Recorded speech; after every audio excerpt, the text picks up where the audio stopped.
everybody, I'm Silva Harapetian. For those of you who don't know me, I have spent most of my career in newsrooms across the country, and just like you now, I am at home, staying at home with the crisis that's happening around the world. I no longer work in news, although my heart goes out to all of my colleagues and friends who are still in the business, who have to still do their jobs.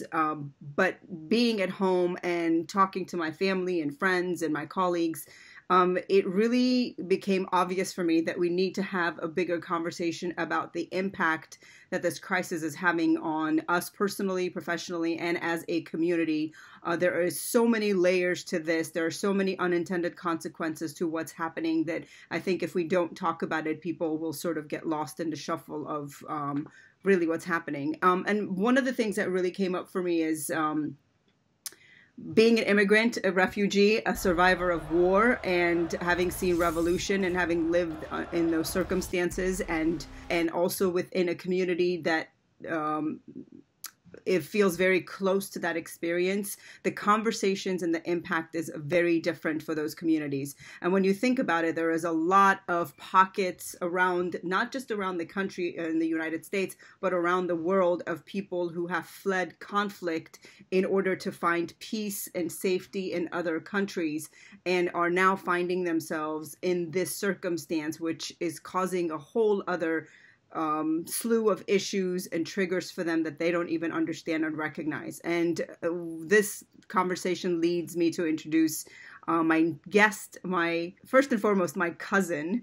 She's my first cousin, Adriana Karapetian, and friends, and of course, an incredible psychotherapist who works with people who experience and come from conflict and trauma. And my conversations with her about this crisis led me to decide to actually do these interviews and do these segments, because I think her knowledge in this space and how she works with people and what we need in general as far as our communities is concerned while we figure out how to get through this is extremely important.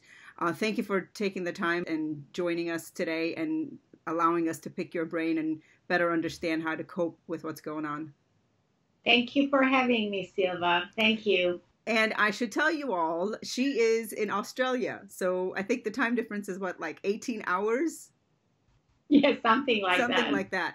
And she has been extremely busy in the last week or so, maybe even longer, as this pandemic has grown, as it has moved from country to country, as it has led to countries and communities to shut down and order stay home orders and shelter in place orders. And obviously, I know you can't talk about your clients specifically and particularly, but can you tell me a little bit about some of the things that are coming up and some of the things that you've been dealing with? And I know that you've been working ridiculous hours trying to help people through this crisis. Yes, absolutely. So thank you for giving me the opportunity to share some information and insight and some experience with people around the world. This is a very, very difficult time for everyone. It is unprecedented, and the difficulty has many, many layers, and has different impacts on different individuals. Now, one of the reasons why this is a very difficult time is that we don't know when it's going to end, and we don't know how it's going to end, and we don't know what the future holds. This causes a lot of anxiety and triggers in a lot of people. In general, this would be an anxiety that normally some people would manage quite well. But I want to specify and concentrate on individuals who are specifically more vulnerable. And I can mention those that have experienced some transgenerational trauma in their lives without often knowing that they have, and without knowing that it's very, very present in their life. And this transgenerational trauma that I'm talking about obviously what's close to my heart is trauma related to refugee and war. However, the transgenerational trauma that I'm talking about comes in different forms and comes in different images, and it comes in different experiences. You may not be a refugee, you may not have experienced war, but you may have experienced transgenerational trauma. And the transgenerational trauma comes in formats such as domestic violence, because there are very much families and individuals who have experienced domestic violence and or family have violence. or have grown up in that atmosphere and not necessarily experienced it personally in their own life of being a victim of it. I think we need to clarify when you talk about transgenerational trauma, right? You could have just been present when it's happening, and that the impact of that is what we're talking about, right? Yeah. So I'll give you an example. So the Syrian Armenians, or Armenians in Turkey, or Armenians in Lebanon, some of these individuals have not seen the genocide themselves. They could be people your age, my age, yeah? Right. But they have grown up in the laps of their grandparents, who were the first generation, who were the people who have experienced the trauma, the genocide. They have escaped the genocide. They have escaped to Lebanon, Turkey, Syria, and they have told and retold the stories in songs and in stories and in various formats to these individuals who are now in their 40s and 50s and 60s. These people have not seen the genocide with their own eyes, but they have lived it. They have relived it. And when you listen to a traumatic story, especially more than once, again and again, you actually live it. And you may not be aware of it, but it's sitting there in your unconscious. And all it takes is something like this, and that is becomes awake, like a lion in you. The biggest thing that you see in these individuals is fear. Okay, the fear. It doesn't. Often they don't know fear towards what, but they are full of fear. They're fearful to leave their house. They're fearful to leave their suburbs. They're fearful of anything. We don't know when it's going to finish, how it's going to finish, what the impact is going to be.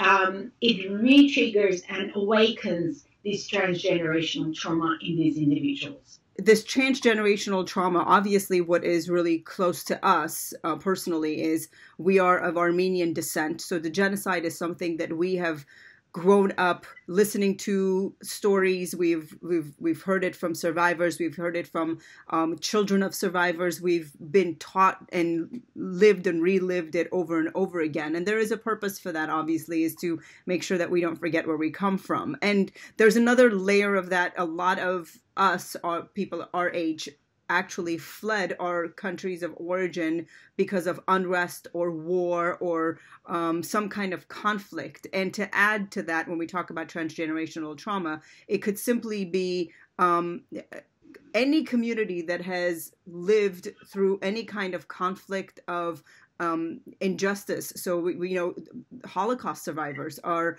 perfect examples of people who are subconsciously live through this transgenerational trauma, where I just want to extend this idea of what transgenerational trauma is. And it's not just, we're not just talking about Armenians and Armenian genocide and refugees who fled countries, but if you've lived in any kind of conflict zone, it could be the neighborhood that you grew up in and you had to dodge the bullets that flew around in your neighborhood. That is in itself trauma too. There's so many things that could fit within transgenerational trauma that so many of us are not aware and not, it's not something that we think about in our daily lives, but the impact of something like this and how it triggers so many different things, with the world coming to a complete stop and are the things that you use to keep ourselves distracted and busy just stopping. I mean, this has got to be a complete nightmare for people who are on far spectrum of that trauma, right? Yes, absolutely. And transgenerational trauma, as you explained, it doesn't have to be in the context of war. It can be in the context of domestic violence. It can be in the context of sexual abuse. It can be in the context of extreme poverty.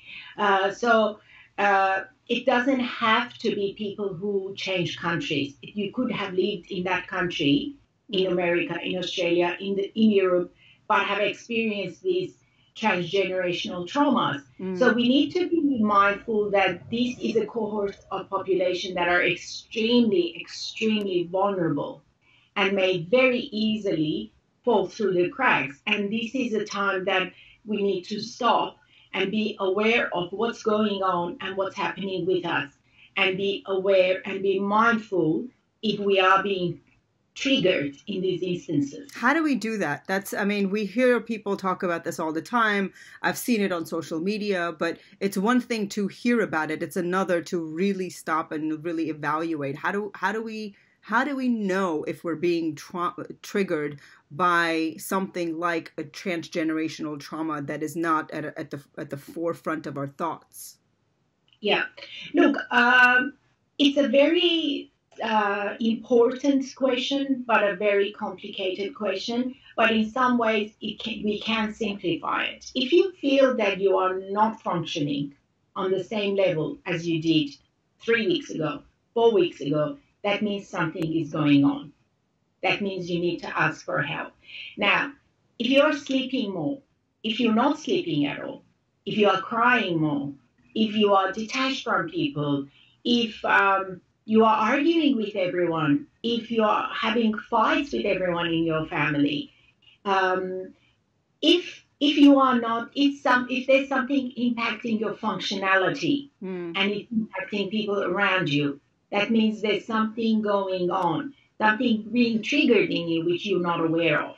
But a lot of people would say, well, it's obvious that those things would happen because our lives have come to a stop. We're all stressed because we don't know if we're going to have our jobs. We're all stressed because we can't see our friends or our family members. Those things are the anxieties are a natural state of, a state of anxiousness that we all feel because of those obvious things that worry us. How do we know the difference between the two? Okay, when your behavior is impacting others, okay? So if you're living with a household and you can't sleep and your insomnia is impacting your partner and your children and you can't cook and there's no food around the house and your family is saying, why haven't you cooked? So you keep pacing up and down the corridor, or you crying constantly. So these are not normal. That means you need help. You need to reach out. But you need to remember that these are very, very normal reactions. Like you can't say, oh, if this is happening to me, then I'm having a nervous breakdown, or I have a diagnosed anxiety disorder or depressive disorder. So I think it's very important to be firstly kind to yourself, kind to others, and just take a time to sit down and talk and not push people away from you. I think that's the most important advice that I could give to anyone at this point. Yeah, I mean, what are some of the things that you've been listening to? Particularly, I want to make sure that this conversation is broad enough that it allows people to see themselves in the conversation and have some takeaway so that they can implement some things. Part of the reason I really wanted to talk to you is because of the thesis that you wrote, right? What was the name of the thesis? Where's my home? Where is my home? So part of the reason I wanted to talk to you, because there are so many people in the world that are living in a place that is not their home. And there are so many people who are living in a place where they probably will never feel like home. But it's where they've ended up because they've found security and safety for themselves, right? And I thought, because you wrote that thesis in dissecting the impact of what happens when you don't have that security and safety of a home, and then you seek shelter and safety in another country that's supposed to be where you find peace. And something like this happens and you are literally reliving and re-experiencing everything that you just left behind. And obviously this is extremely personal for me, and I know you lived through the war as well. I can't shake the images of standing in line for food back in a day in Iran. I can't shake the conversations of parents coming home and then listening and watching to them anxiously talk about whether they were going to be able to get a particular type of food to put on the table. When you grow up in those circumstances and being as aware and as conscious and as open-minded as I am and seeking help and therapy, I cannot imagine what the older generation is going through as we are trying to find our way through this. Look, looking at my father has experienced involuntary displacement 3 times in his life. Yeah. Okay, not just twice, 3 times. Once when he was 9 years old and he had to move from villages to Tehran, to big city. And then once he was 45 and involuntary displacement again from Iran to Australia. Looking at my father, as long as he knows that his children are safe and his grandchildren are safe and his siblings are safe, their children are safe, he's happy. So it's important to remember and take away this note, very important message, that in fact some of the refugee families or displaced families or people who have experienced this are much more resilient than the average population. So if you have a whole village of people who experience bombing and war, not everyone's going to develop PTSD. Not everyone's going to need extra support and extra help. There are some, this is a small percentage of population who will. But what happens to the rest? Which is what we don't often mention, which we don't often talk about, which is very, very important. What happens? Yeah, I mean, I think we're resilient, and we have the skills and the tools that we have built to cope with that, but that still doesn't change the fact that something like this would never, no one is prepared for, and no one would have thought about, triggers a lot of emotional instability in a lot of people, and a lot of these cultures aren't exactly, we're not exactly open-minded when it comes to therapy and getting help and mental health. So I want to create an opportunity for them to listen to some of the stuff and say it's okay if you're feeling some type of way, whether it's anxiety, whether it's anger, whether it's sadness, whatever it is, or if it's bringing up all of these emotions from the past, it's normal. It's part of the process, and how to cope with it and what to do about it. Look, I think I have been extremely busy. All my colleagues have been extremely busy. People need us more than before. So one thing that helps is that they realize that we're all in this together.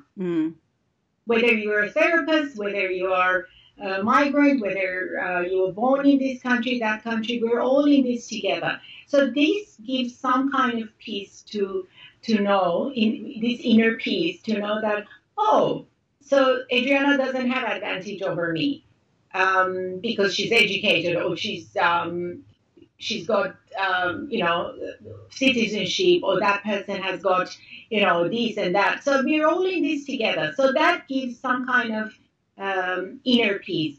But I think at these times, if you need help, you need to speak out, speak to your GP, speak to your counselor, speak to someone, your neighbor, give them a call. But often enough, people who have gone through this in the war, they have developed a lot of resistance and toughness that helps them. So, in fact, some people say, oh, at least it's not bombs being dropped on my head. I can avoid it by not going out. Yeah, so, it's so funny you said that, because Mom said completely something the opposite the other day. She was in the kitchen cooking, and I know that we're like having a personal conversation over here about my mom, but she said, at least when we were in that circumstance, it was somewhat better because we knew when it was coming. We knew, it's like identifying the enemy of, and the thing that creates anxiety is a lot easier to handle and manage than the unknown of this thing that is this that's floating around, that has no end, no identification, no timetable, no zone. So it's all in, I guess, how you look at it from a perspective standpoint and context. But her perception was, this is harder because we knew at a certain time, at a certain way, when the bombs were coming, and we took shelter and we prayed that it wasn't going to land on top of us, but it wasn't 24 hours a day. You see what I'm saying? Even though they don't realize the impact and the consequence of that was living in trauma 24 hours a day. Absolutely. Yeah. And some of the other things I've experienced from, people that I have worked with or I see now is they have so much insecurity that they think, oh, what if this virus wipes out all our identity and we don't know if we are allowed to stay in this country and we're sent back to our home country. So there's an anxiety on every level. I don't think I see individuals experiencing anxiety around food or medication or water, but more around what if they end up going back to their country, whether it's Iraq, whether it's Syria, where it is. So it is my personal opinion that I think we're going to see a lot of people with anxiety and eventually down the track with depression. The reason being is anxiety is obviously when you start to feel anxiety when you feel you've lost control. Feel that there's something that in your life, you lost control of your life or some aspects of it, and that causes anxiety. But when that becomes prolonged, so anxiety, when you are feeling anxiety, you're not feeling hopeless and you still have hope. Yeah. But when you start to lose the hope, that's the worrying time. That's the worrying time for people like me that I have to support clients. When individuals start to lose hope, that turns from anxiety into depression. Because in order to feel clinically to have depression, you need to experience extreme sadness and loss of hope. And I feel the longer this goes, longer this takes place, and the more isolated people are, we will see a shift from anxiety to depression. How do we empower ourselves?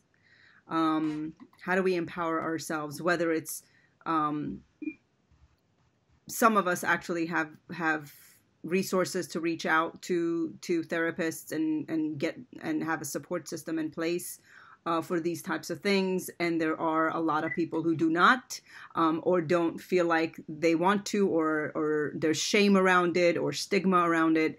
If there is someone listening who is wanting to take something away, that what are some things we can do to put into place to prevent that from happening? So look, what I would firstly, humans are designed to live in groups and herds. We're not designed to live individually. From millions of years ago until now, we don't live individually. That's why millions of years ago, people lived in herds and groups and families. They didn't have molecular families, nuclear families. They didn't have mother, father, and kids. They had extended families, like so many other countries still.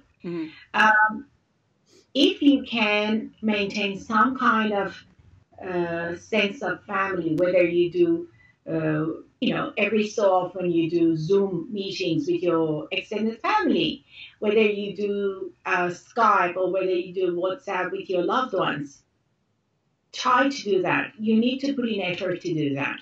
You need to feel you are surrounded with your loved ones. Now, If there are people that don't have extended family, that's fine. You might have church group, you might have religious group, you might have some kind of Yeah. university class. Yeah. Your You know, friends might be your family, yeah. absolutely, absolutely. Uh, if you have never been very big on people, you can have adopt a dog, adopt a cat. Do something that fills your jug.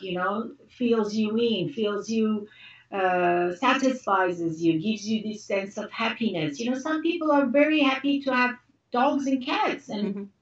birds and pets. Not necessarily. That's fine. Whatever keeps you happy. This is the time to do it. If you have always wanted to do gardening and have never done gardening, and you have this tiny garden or this tiny balcony, stop growing fruits and veggies. Have some purpose, have some meaning. Make sure you feel you are doing something. That brings you Uh, joy, something that brings you joy, that brings you satisfaction and happiness on. Absolutely. And when we talk about happiness, well, all of us have this vision of happiness being so grand, but happiness could really exist in the small moments in your life. And I think that's so important to remember. Having been through some challenges in my own life, I can say that the things that got me through to the other side was being able to look at finding happiness in the moments of the day and not necessarily being happy all the time, right? Because that's just Yes, impossible, particularly in this crisis. So whether it's a absolutely. sunshine or a sunset or watching a kids play or picking a flower or just look for those moments, I know that's worked for me, and I know that's what you're saying, is that find those moments Yes. that bring you joy. And there's been no better time than now, when we're sheltering in place and having to stay home, to do things that you've always wanted to do. And get close to nature, as you Oh, wow. mentioned. I think nature is we anecdotally say, if you are depressed, if you have very bad depression, go and hug a tree. Go and walk on the grass bare feet. Go and walk on the beach bare feet. We always say that. Go and hug a tree. You know, I actually have done it once to know what it feels like. It's actually not bad. Well, So, being a and psychotherapist, you can't tell your clients to do that if you haven't done it. absolutely. So I had to hug a tree once to see what it's like. So what So was it like? it was okay. It wasn't that bad. I wouldn't recommend walking barefoot on grass or sand. I don't know. I mean, I could recommend, but I don't like doing it. But get close. If you have a backyard or front yard, go and plant something. Go and water your plants. Go and sit in the sun and watch the What trees. is it about nature that somehow uplifts our moods? I mean, It's I know very there's truth to powerful. that, but It's very powerful. Nature is extremely powerful. We humans often forget the strength of Mother Nature, and it's mother. It's a nurturing thing. mm, It's giving. So I get a lot of joy. So when I get tired, I look out my window. I have a couple of huge trees outside my window, and the way the wind goes and moves these leaves and the branches, I love it, and I love listening to it, mm, and it's so serene. Watch the sun, go and sit in the sun, things like that.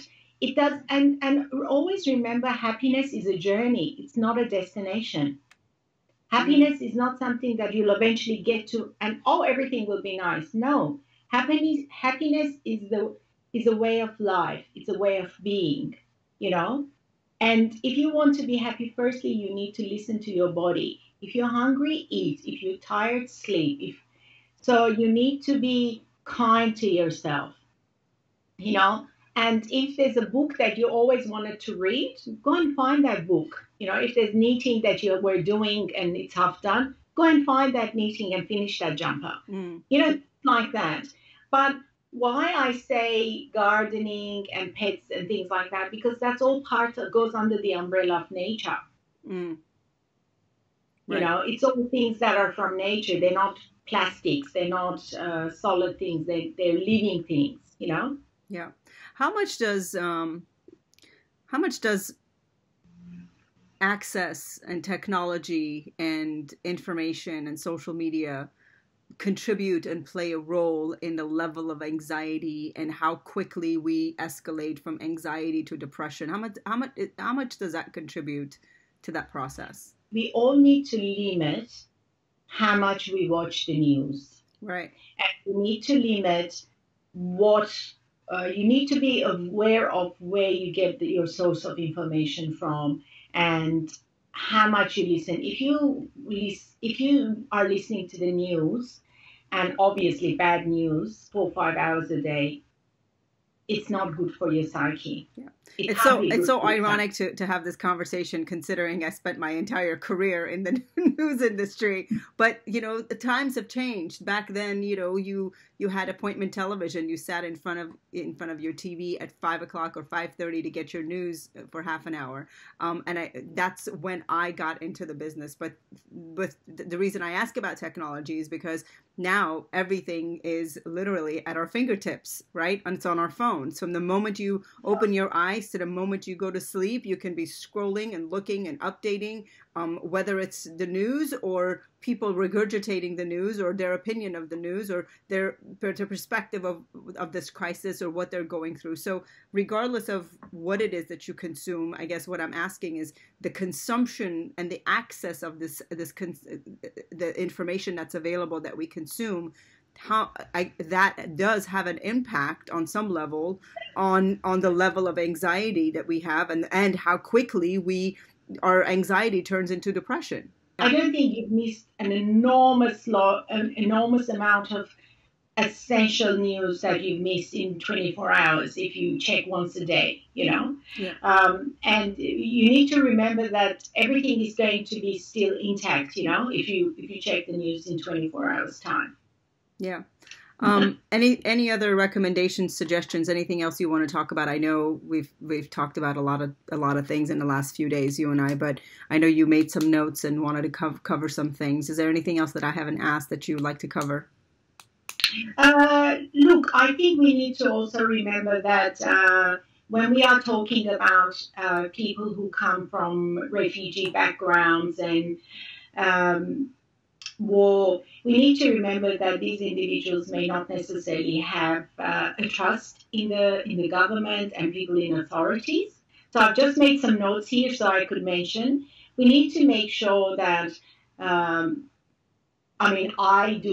obviously everyone does their job and everyone has a role in this, that we provide the correct information and health and education to these individuals, to know that if the government is saying you need to keep social distancing, you need to wash your hands, it's not a conspiracy, it's not something that. So they need to know that this is for their well being, because some of these individuals come from communities and countries that there's a disconnect between the government and the society. Yeah.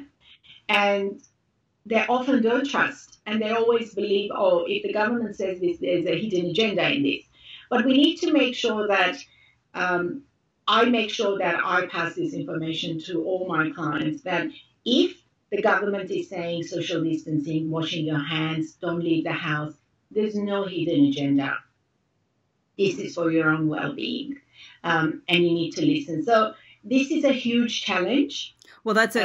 It's not. I don't think it's just a challenge for people who have come from other countries and who have experienced governments that they don't trust. I think that's also true for the United States, and I know that's true in Australia too. I think in general there is.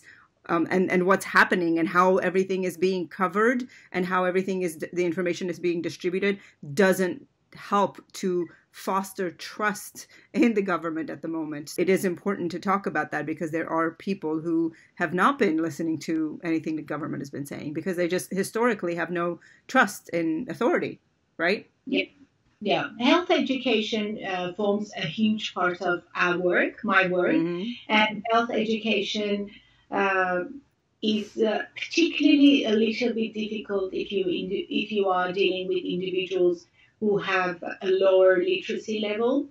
Now, I'm not going to mention countries or communities, and if you add lack of language skills to that or lack of ability to use technology, Mm-hmm.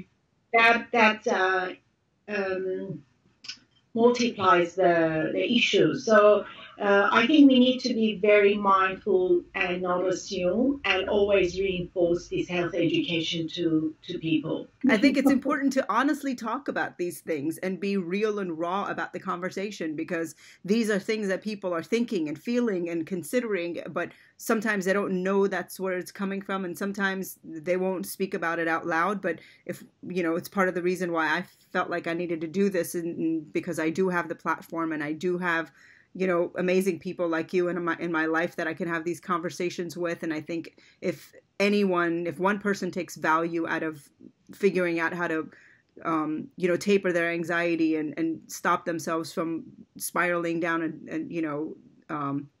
then if it helps one person, then we've done what we need to do. Yes, absolutely, Yeah. absolutely. And I think this is the golden opportunity. If you have always wanted to have therapy, or if you have always been recommended to have therapy, and if you've always said, no, I can do it, I don't need anyone else, this is the time to reach out for help.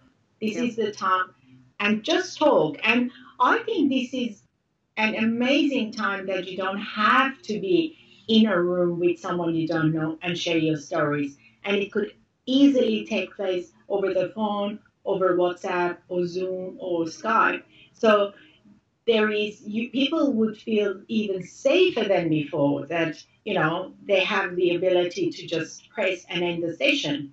Mm-hmm. So if you still feel at the back of your mind that you would benefit from seeing someone, this is the time. Yeah. This is the time. And I am convinced that you will not regret. Yeah. And essentially what you're doing is simply just having a conversation with someone who's willing to listen.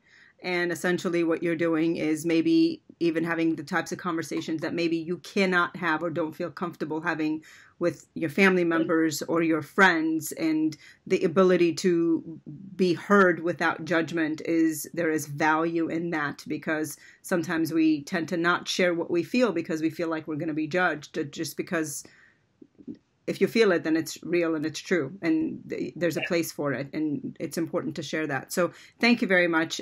Within all of that, I should have done this earlier, but I'm going to ask you, how are you doing? Because not only are you going through this process yourself and your family, and I know your dad is a big part of it, but you're also helping other clients cope with all of this.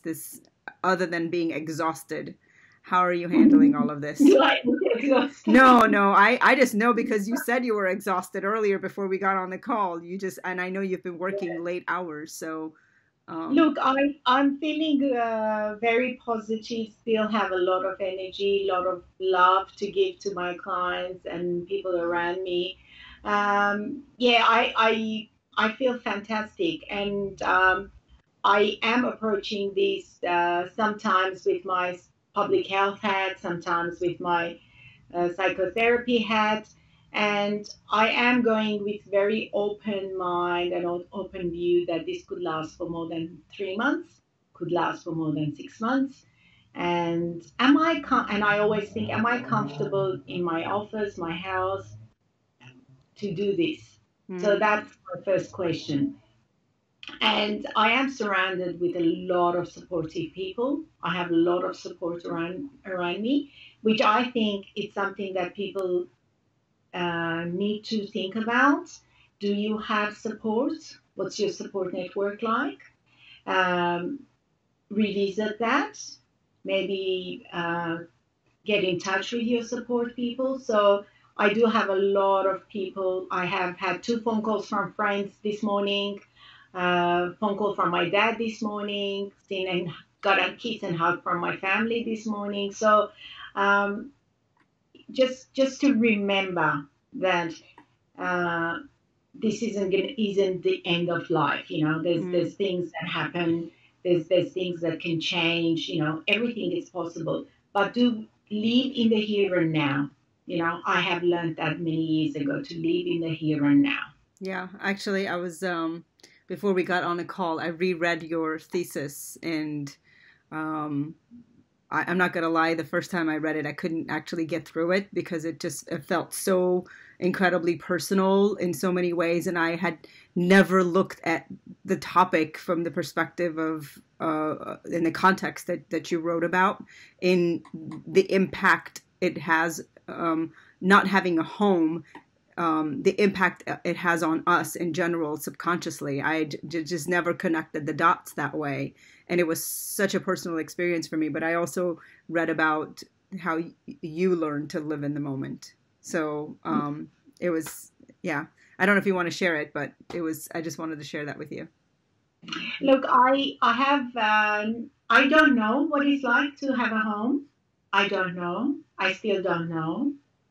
I feel incredibly appreciative and blessed and honored to live in Australia. But when you weren't born in a country, and I mean, I was 15 when we came to Australia. As comfortable as I am, I don't feel it's my home. Yeah. And I definitely don't think Iran is my home. I don't know, or maybe this is home and I'm confused, but it doesn't feel like home.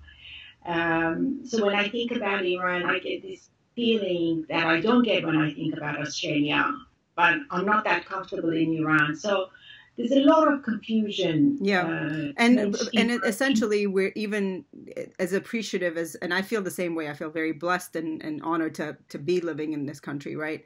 But there is that element of you were always a guest wherever you are, whether you're in the States or in Australia or even back in Iran, we were guests in someone else's country, right? And I think you wrote something really poignant in your thesis about you feel like you're not deserving of being where you are because you're just thankful for being there. So that impacts how you see what your life and what you accept in your life and how things transpire in your life. There's so many layers and complications to this experience.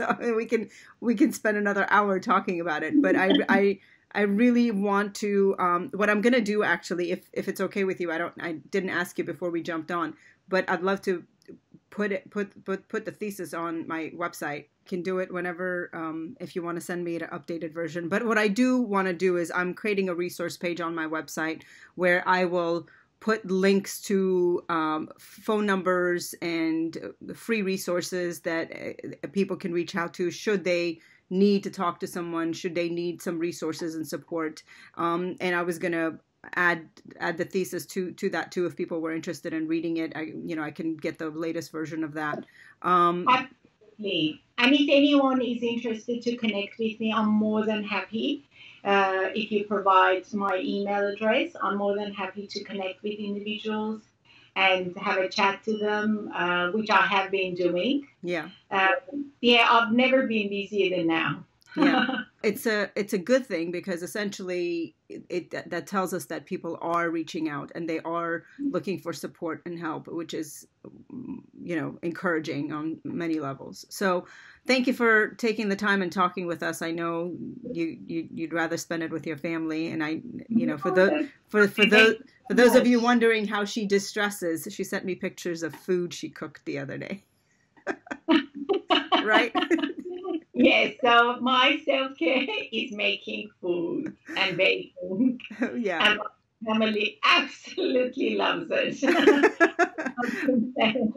They reap the benefits of you being stressed or de-stressing in the process. But anyhow, thank you so much for joining us. For those of you who stuck around and were able to listen to this conversation, I hope you were able to take something from it. And if this encourages you and inspires you to have a conversation with someone else or call a friend or post something positive on social, please do so. And if you think one of your friends might benefit from this conversation or your family members, nobody needs to know you're sharing this. You can just send them the link and have them listen to it. I think it's important that we continue to talk about this, not only personally, but also within our communities and this transgenerational trauma and the impact of it in general. And, added crisis that we're experiencing at the moment is real and is true. So I have to remind myself on a daily basis to be kind to myself, be kind to everybody around me, because we're all in this together. So with that, thank you so much. Appreciate you joining us. Thank you so much. Thank you.